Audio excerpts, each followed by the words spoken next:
There is a moment in every human life when a subtle rebellion begins not against others, but against the inherited image of oneself.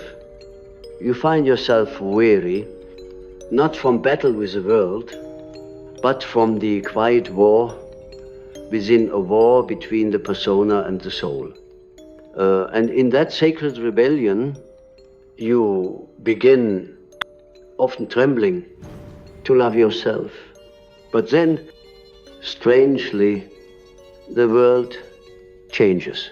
The eyes that once saw you kindly grow distant, familiar, voices turn brittle, cold. You ask yourself, what have I done? And the answer, though cloaked in mystery, lies not in what you did to them, but in what you finally began to do for yourself. Let us descend into the depth of this mystery together. For many, to love oneself is not an act of arrogance, but an initiation. It is the beginning of individuation, the sacred journey toward becoming whole. And yet, when you dare to turn inward, when you cease being the echo and begin becoming the voice, you disturb not only your inner order, but the outer agreements forged in unconsciousness. You must understand that the people around you have, knowingly or not, formed psychological contracts with a version of you that does not love herself. They are tethered not to your essence, but to your compliance, your silence, your self-abandonment. Your decision to love yourself threatens the archetypal balance they depend on, especially if their identity was built upon your diminishment. The coldness you feel is not always cruelty, it is fear. Not always rejection, it is confusion. It is the ego of the other encountering the loss of a projection. You are no longer playing your part in their script. And for a psyche unprepared for autonomy, this is terrifying. Do not mistake this coldness as a reflection of your worth. It is a mirror showing them their own disconnection, their own unloved self, now awakened by your act of self-adoration. And so we must speak of the shadow. When you begin to love yourself, you integrate parts that have been exiled into the unconscious, the part that said no, the part that desired, the part that longed to be seen without mask or modification. This act brings light into the inner darkness, and light, as beautiful as it is blinding to those who have grown used to the dark. Many relationships operate on the unspoken agreement. I will dim myself if you do too. It is an equilibrium of mutual sleep, but when one awakens, the contract breaks. The dreamer becomes lucid, and the others still within their slumber see the light not as liberation, but as betrayal. This is why they turn cold. To love yourself is to reclaim your psychic sovereignty, but sovereignty is not seduction, it is confrontation. You confront the ghost of your old self. You confront those who depended on your ghostliness. You confront the inherited myths of selflessness as virtue, of obedience as love, of invisibility as peace. And in doing so, you begin to shatter the projections others have cast upon you. You see, most people do not truly know one another. They know only the projection of themselves onto the other. We are mirrors, each of us, reflecting the repressed longings, wounds, and stories of those around us. To love yourself is to clean your mirror, to stop reflecting what they wish to see and begin reflecting what you truly are. And when the mirror becomes clear, many are disturbed not by you, but by what they see in themselves. They had called your self-sacrifice love, your silence, support, your exhaustion, loyalty. But now that you no longer bleed for their comfort, they must question, was it ever love or was it need? And that question is too deep for many to face. So they turn away, or worse, they grow cold. This is not your punishment. This is your passage. Loving yourself is not a soft affair. It is not bubble baths and affirmations. Though those may accompany it, it is an initiation into your primal truth. It is the death of the pleasing self, the funeral of the persona, the rebirth of the soul. But every death causes grief not just for you, but for those who knew you in your former form, and few grieve consciously. They do not say, I miss the you who abandoned herself for me. No, they say, you've changed, as if change were a sin, as if growth were betrayal. But is it not true that the acorn must betray the soil to become the oak, that the caterpillar must betray its form to become the butterfly? So too must you outgrow the roles you once played to remain loved. I say this to you as one who has watched many souls shrink for love, only to find themselves devoured. I say this to you as one who knows to remain small for others is to abandon the God within.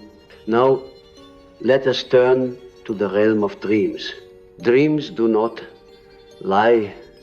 They are the messengers of the unconscious, and many who begin the journey of self-love report strange dreams, dreams of breaking free, dreams of confrontation, dreams of being chased or punished or abandoned. These are the symbols of your inner fragmentation, the parts of you long banished to the unconscious now rising to speak, the child who was taught that self-worth was selfish, the woman who learned that beauty must serve approval, the man who feared that strength required suppression. These dream figures return because you have lit the signal fire. They are not your enemies. They are your exiled allies. To love yourself is to welcome them home. And yet, there are also dreams of others turning away, of cold faces, of doors closing. These too are sacred. They reflect not the malice of others, but the shedding of projections. You no longer need to wear their approval like armor. You no longer need to dance for their gaze. The coldness of others is in dreams. Often the warmth of inner clarity. Your soul is saying, let them go. You are becoming real. Yes, real, not ideal, not perfect, but real. And reality offends illusion. Your authenticity ruptures the spell of unconscious attachment. It calls others into their own self-love. And if they are not ready, they resist. This is not cruelty, it is archetypal. It is the dance of the awakened among the sleeping. You must understand, this is ancient in every myth. So the hero who returns home transformed is met not with celebration, but suspicion. Think of the prodigal son, not the father's joy, but the brother's bitterness. Think of the mystics whose love of the divine was mistaken for madness. Think of Christ, who loved beyond limits, and for that was crucified by those whose power required obedience. To love yourself is to walk the same road. You are no longer a servant to others' projections. You have stepped into the temple of your own being. But temples make people nervous. Temples remind them of what they have not yet built within themselves. So they turn cold, and you must let the cold wind blow, for it clears the air. You must let the distance grow, for it gives you space to plant new roots. You must let the silence linger, for it allows your inner voice to finally be heard. The psyche does not evolve through comfort, it evolves through confrontation.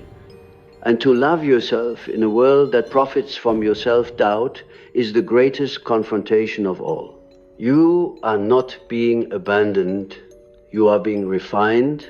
This is the fire of the alchemist, not to destroy, but to transmute.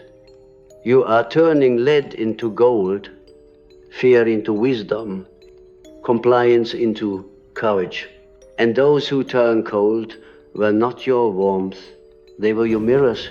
And now that your reflection has changed, they no longer recognize themselves in you. Let them find their own reflection. Let them journey through their own night of the soul. For your love of self has now become a symbol, a living archetype of what is possible. You are becoming the self, not the self-image, not the borrowed identity, but the eternal essence that lives beyond the mask. And as you walk further, you will find new souls, souls who do not fear your light, who do not require your dimness to shine, who do not grow cold when you are warm with your own presence. But first, you must walk through this desert. You must face the silence. You must sit with the echoes of who you once were. And in that stillness, you will find that the one person who never turned cold, the one person who always remained, was you. And this is the beginning of freedom. You have learned by now that love, true love, especially self-love, is not a feeling but a force. A movement of psychic energy.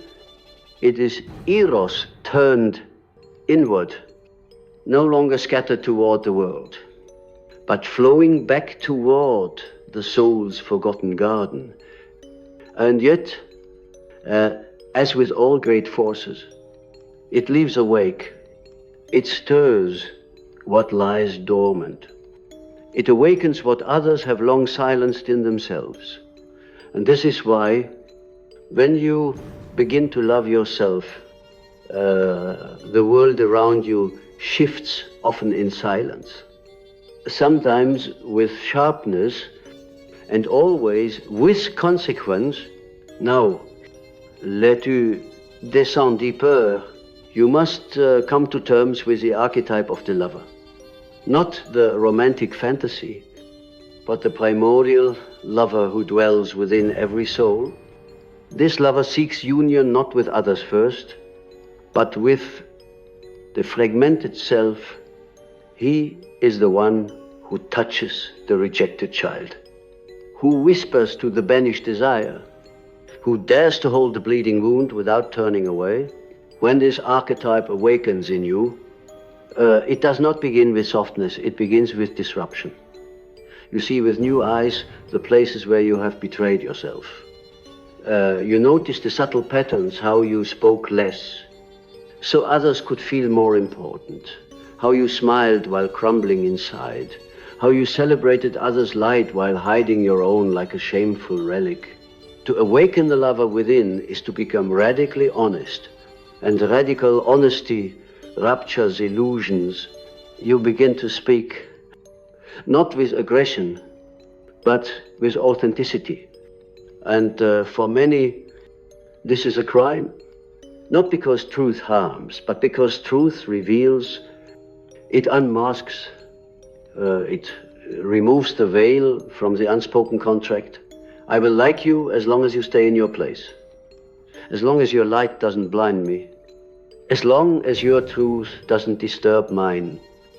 When you break this contract, when you love yourself aloud, you do not just awaken yourself, you become a symbol. And symbols have power. They penetrate the unconscious without permission.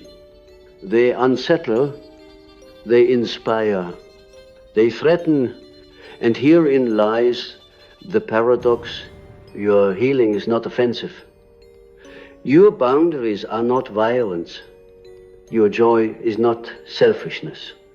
And yet, to those still living through the eyes of their wounded child, all of these are interpreted as betrayal.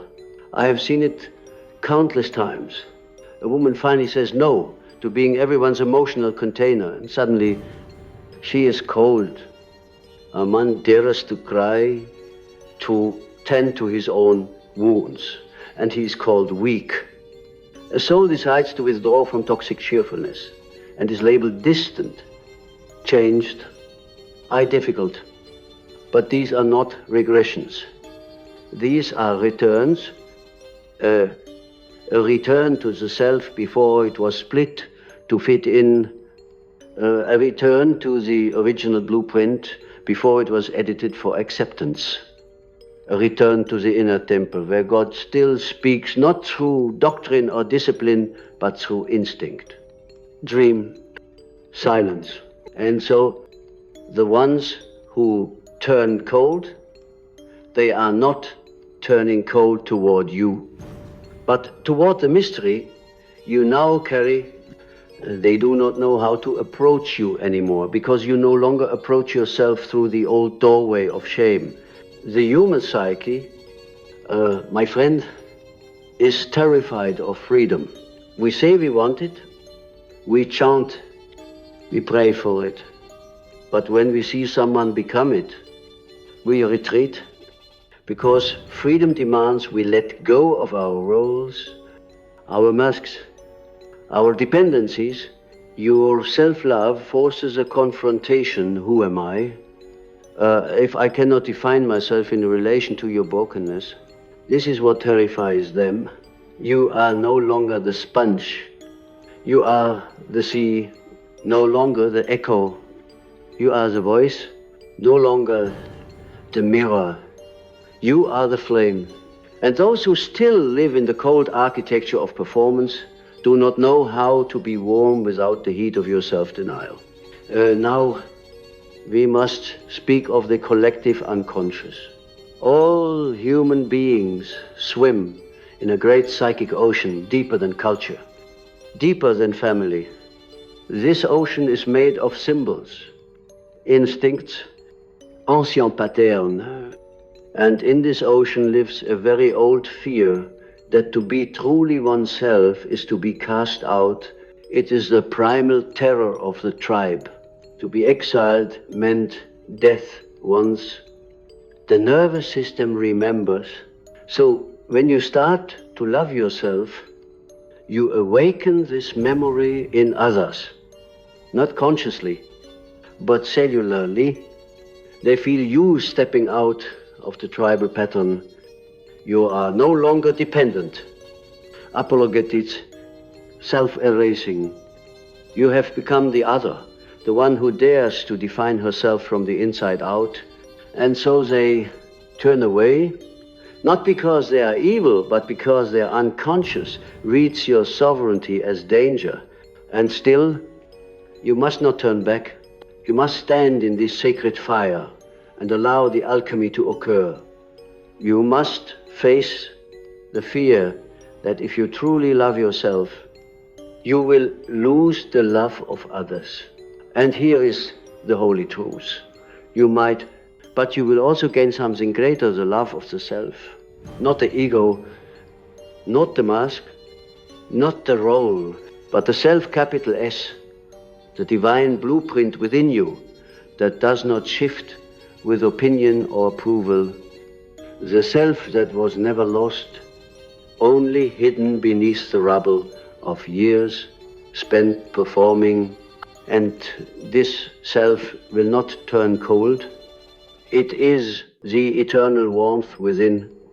It is the womb and the flame, the cave and the sun. But you must pass through the desert first. You must weep for the friendships that cannot hold your truth. You must grieve the family dynamics that depended on your self-abandonment. You must mourn the identities that dissolve when no longer needed, But this morning is sacred. Do not rush it. Do not bypass it. Every tear waters the soil of your becoming. And in time, you will see this coldness you feared was actually clarity. It was the sacred space being carved so that new warmth could find you. Not the warmth of performance, but of presence. Not the heat of being needed, but the radiance of being seen. Do not curse those who turned away. They served you. They revealed the places in which your love was conditional. They showed you where you still sought to earn what should be inherent. And now you are free. You do not need to be understood by everyone. You do not need to keep shrinking so that others feel tall. You do not need to explain your joy, your peace, your choices. You are becoming an integrated soul. And integration, my friend, is not applause-worthy. It is lonely. It is sacred. It is necessary. This is the path of the mystic, the awakened, the individuated one. And as you walk it, you will begin to see through new eyes. You will look upon the faces that once grew cold and feel not resentment but compassion. You will see not enemies but unawakened parts of yourself, still caught in the dream of unworthiness. And you will bless them quietly, not because they deserve it, but because you do, because your love is no longer transactional. It is no longer a bargain. It is no longer a desperate reaching outward. It is a wellspring flowing inward first, then outward without fear. You are not who you were. You are not here to convince anyone of your worth. You are here to embody it. And those who can meet you here, who can love you as you love yourself, they will find you not because you begged, not because you proved, but because your very vibration will call them home. There is a moment, almost imperceptible, when you stop waiting for others to return, a moment when you realize that those who turned cold did not vanish because of your love, but because of their refusal to meet it. And in that realization, something ancient within you exhales. The soul, long compressed by the expectation of being everything for everyone, begins to take its original shape again. It is not arrogance to love yourself. It is memory, a remembering of what you once were before fear whispered that love must be earned through sacrifice, that worth must be proven through pain, that connection must be bartered through silence. This forgetting has haunted humanity from the child who internalized the scorn of an unavailable parent to the lover who gave all in hopes of receiving crumbs, to the healer who dimmed their gifts so as not to outshine. These are not isolated incidents. These are archetypal wounds. They are part of the great psychic inheritance we all carry. And so, when you begin to love yourself, you are not merely helping yourself, you are healing the collective field. But to do this, you must cross the threshold that many fear to approach. The threshold of loneliness, not solitude. Solitude is chosen sacred, but loneliness, that cold place where the soul asks, if I no longer betray myself, will anyone remain? This is the question at the heart of all transformation. You see, the psyche does not fear being alone as much as it fears being abandoned. To be alone is to be with oneself. To be abandoned is to be rejected by the other. And that rejection touches a place so deep, so primal, that many choose to remain small rather than risk it. They keep themselves half lit, half true, half healed, because they fear that in their fullness they will be forsaken. But here is the paradox. In your fullness, you may indeed be forsaken by some, but you will also be found by others who were always meant to walk with you. Those who resonate with your truth will not be repelled by your self-love. They will recognize it, celebrate it, reflect it, but first, the soul must be strong enough to withstand the echoes of the past, those echoes that say, "Who are you to shine?" The unconscious stores these echoes like ghosts in a forgotten attic. They arise when you begin to expand. They whisper from childhood. They echo through the voices of past lovers, teachers, friends, each one repeating the same unconscious message. Stay small and you will stay safe. But safety is not the same as wholeness. A bird may be safe in its cage, but it was made for the sky, and you were made for wholeness. So when the coldness comes, when those you once warmed with your self-erasure begin to pull away, do not shrink. Do not question the journey. Instead, look inward and ask, what part of me still believes I must be less in order to be loved?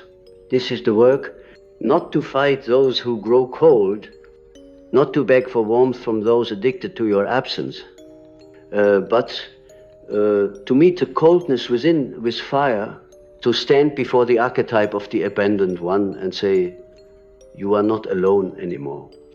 I will not abandon you again. You must remember, the psyche contains multitudes. There is within you the wounded child and the watchful sage, the silent servant and the raging rebel. And in the moment you begin to love yourself, all these parts awaken. Some rejoice, some resist, some cry, some sabotage, because they have learned to survive through the conditions of unworthiness. You cannot heal what you refuse to meet. So meet them. Speak with the inner voices that once kept you silent. They were not your enemies, they were your protectors. Primitive, yes.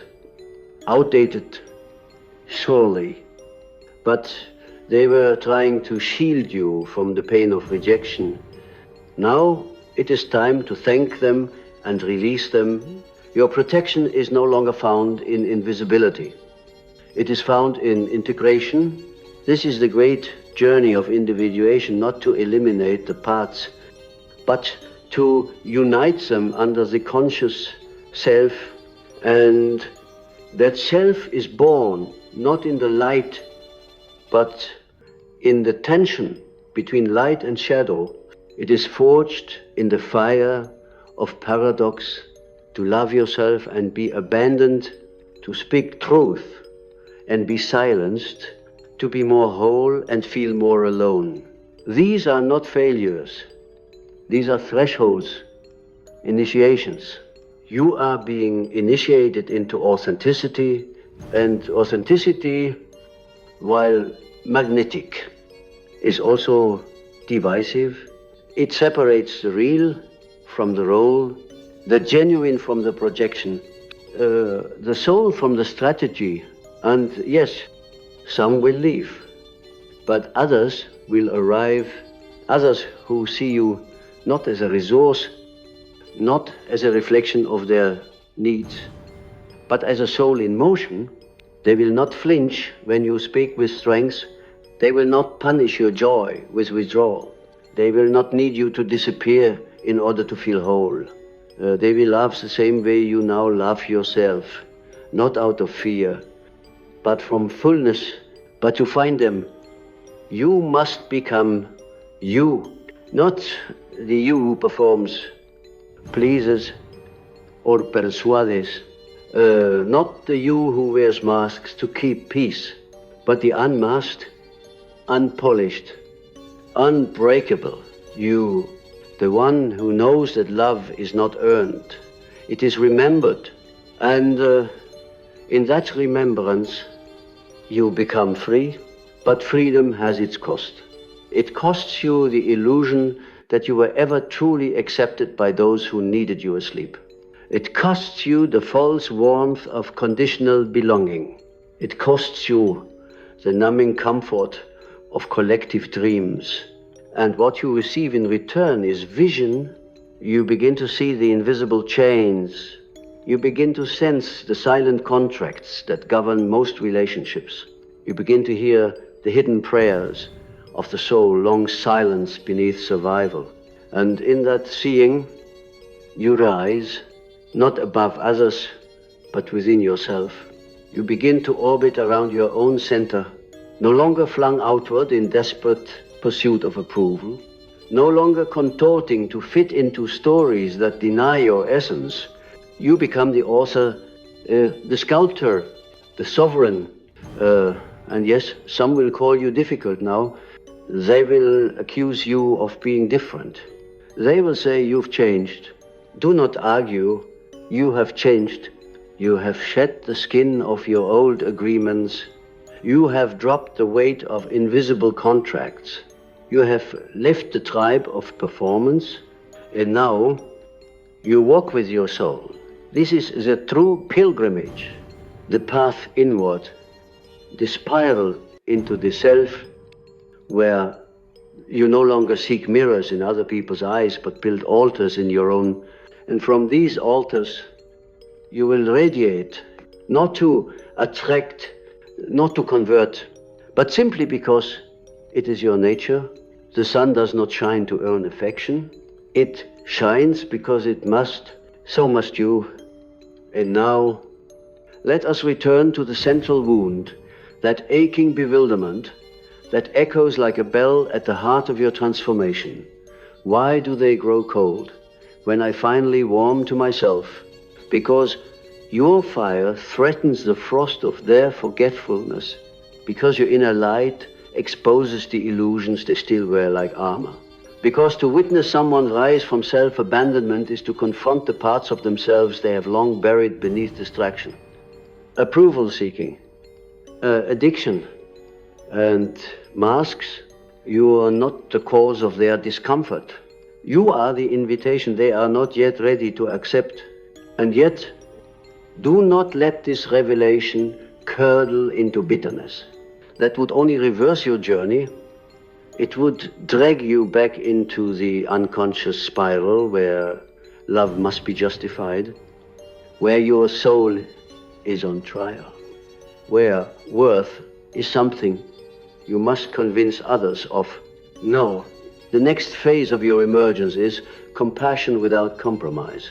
To see the ones who turn cold, not through the eyes of judgment, but through the soul's knowing they are asleep, as I once was. Let them rest. I will keep walking. You are becoming mythic, not in grandeur, but in meaning. You are becoming a living story of transformation. And all myths require separation before reunion, death before resurrection, silence before the new language can be spoken. Let us speak of this myth now. The ancient one, the Persephone within you, has descended. You have tasted the pomegranate of self-knowledge.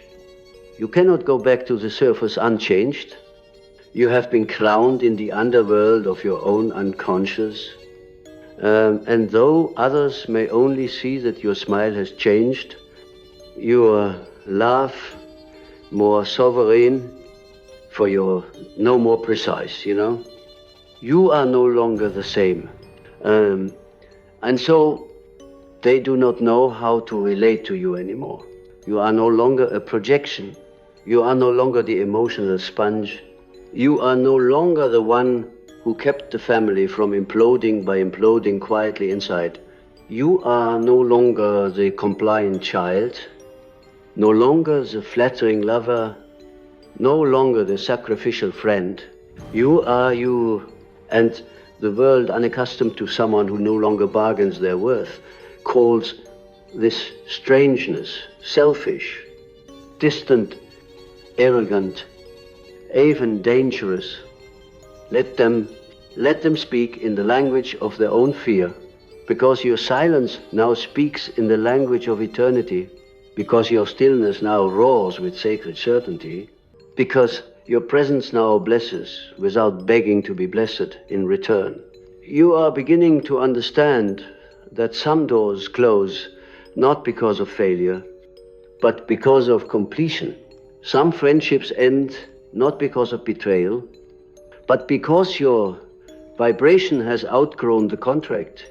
Some cold shoulders are not punishment. They are signs from the cosmos that a new circle is forming. And this is where we now arrive at the edge of integration. You have gone into the shadow. You have spoken to your ghosts. You have walked through abandonment. You have kissed the mirror where your forgotten self waited patiently behind years of shame. Now, the integration begins. This means no longer reacting when someone withholds love. This means no longer shrinking when someone accuses you of being too much. This means walking into rooms not hoping to be chosen, but choosing yourself again and again until your very being becomes a sanctuary. You are the sanctuary now. The temple no longer exists outside of you. It is built within every time you say yes to your intuition and no to your self-erasure. And the coldness of others, that is no longer a threat. It is information. It tells you where people are in their journey. It reveals whether they seek control or connection, transaction or truth. You respond not with fear but with clarity. This is individuation, not perfection, not detachment, not some sterile spiritual plateau, but a rich, textured wholeness where you hold the child and the sage, the sinner and the saint, the longing and the enoughness, where you no longer need others to complete you but can celebrate them when they meet you. So what do you do now? As one who has crossed this threshold, you live. You speak even when your voice trembles. You rest even when the world demands performance. You love even when love is not mirrored back to you. You allow yourself joy not as a reward, but as a birthright.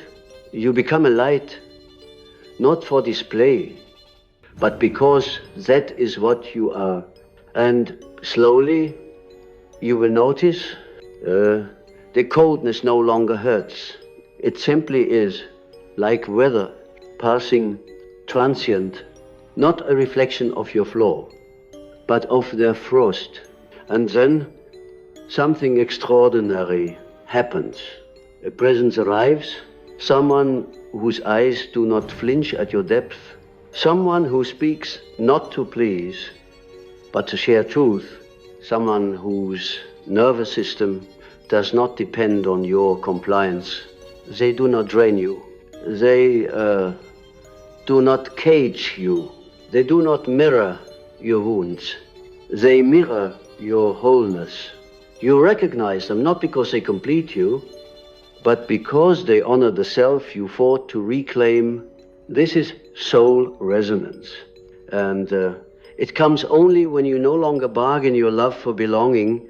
So I leave you now with this final remembrance. You are not here to be everyone's source of warmth. You are not here to keep others comfortable while you freeze. You are not here to convince anyone that you are worth staying for. You are here to embody the divine movement of becoming, and in that becoming, the ones who cannot walk beside you will fade. Let them. They were never yours. They were only reflections of who you once were. And now you are becoming the flame, not to burn, but to illuminate, not to perform, but to radiate, not to win others back, but to never again leave yourself. And this sacred self-return is why they turned cold, because you finally became warm to yourself. And they could not follow But you did not need them to, because in the echo of that final departure, you heard the sound of something eternal beginning to sing. You who stayed, you who rose, you who loved yourself when it was most dangerous to do so. You are the home you've been waiting for. Welcome back. Welcome in.